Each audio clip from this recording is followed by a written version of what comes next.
안녕하세요. 재테크에 관한 모든 정보를 알기 쉽게 알려드리는 재테크 메신저입니다. 곧 우리의 명절 추석이 다가옵니다. 많은 분들이 귀성 행렬에 참여하실 것으로 생각됩니다.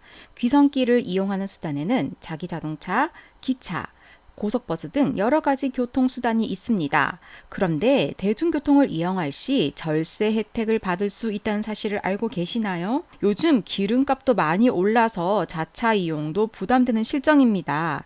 이에 따라 정부에서 대중교통을 이용한 절세 방안을 내놓았습니다. 어차피 소비해야 할 부분이라면 조금이라도 혜택을 받고 한 푼이라도 아껴 쓰는 것이 중요합니다. 귀성 대중교통을 이용한 절세 꿀팁 알려드리겠습니다. 재테크 메신저 지금 시작합니다. 명절에는 많은 분들이 움직이기 때문에 평소보다 두세 배의 시간이 걸립니다. 하지만 대중교통을 이용하면 시간을 줄일 수 있어서 많이 이용하시는데요.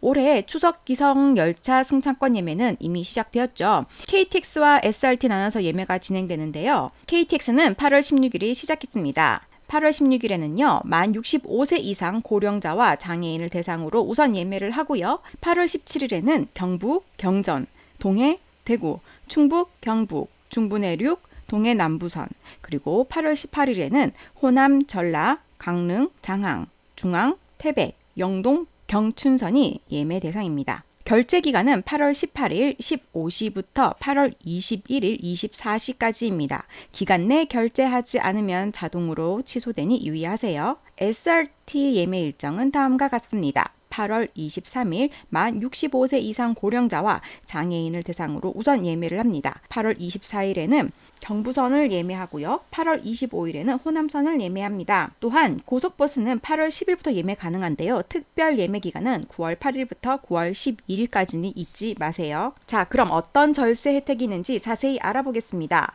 정부의 대중교통 세제 완화 규정 사항을 보겠습니다. 대중교통비 부담 완화, 고유가에 따른 서민 부담 경감과 대중교통 이용 촉진을 위해 소득공제율을 일시적으로 상향하고 알뜰교통카드 활성화를 추진한다. 하반기인 7월부터 12월까지 대중교통 신용카드 사용분 소득공제율이 40%에서 80%로 대폭 상향되었습니다.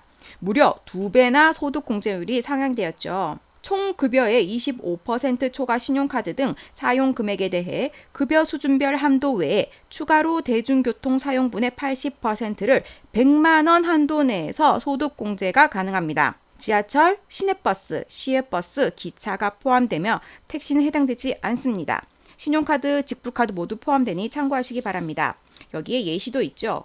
총급여 25% 초과 신용카드 등 사용금액 중 대중교통에 80만 원을 지출했다면 80%인 96만 원이 소득공제된다라는 이야기입니다. 자, 이것을 우리는 추석 귀성길에 활용할 수 있습니다. 서울에서 부산까지 성인 1인당 기차표는 약 5만 원이죠. 어린이는 이에 대해서 반값이 약 2만 5천 원입니다. 그렇다면 어린이 2명을 포함한 일반 4인 가족이라고 하면 편도만 해도 15만 원 이상이 되고 왕복이면 30만 원 이상 소요됩니다. 이전에는 30만 원 정도를 사용했다면 40%를 공제받아 12만 원이 공제되지만 지금은 80%를 공제받아 24만 원, 즉 2배나 공제가 되는 것이죠. 지금 당장 기차표를 살 때 할인되는 것이 아니라서 이 절세 효과가 피부로 느껴지지 않을 수는 있지만 내년 연말정산 이후 명세서를 받을 때 이때를 우리는 대비해야 합니다. 또 다른 팁으로 만약 나는 소득공제는 필요 없어요 하시는 분도 있을 수 있죠. 이런 분들은요. 야놀자 앱을 이용하셔서요. 5% 고속버스 할인 혜택을 꼭 받으시기 바랍니다. 기름값이 많이 올라서 먼 거리에 있는 고향을 왕복하기 참 부담스럽습니다. 그래서 기름값도 아끼고요. 절세도 하고요. 그리고 대중교통을 이용함으로써 도로 위에 있는 시간도 세이브하시는 게 어떨까요? 한가위에 보름달도 보고 송편도 먹고 가족 간에 즐거운 만남도 보내시고 알뜰한 재테크도 병행하시기 바랍니다. 영상이 도움되셨다면 구독과 좋아요 부탁드립니다. 감사합니다.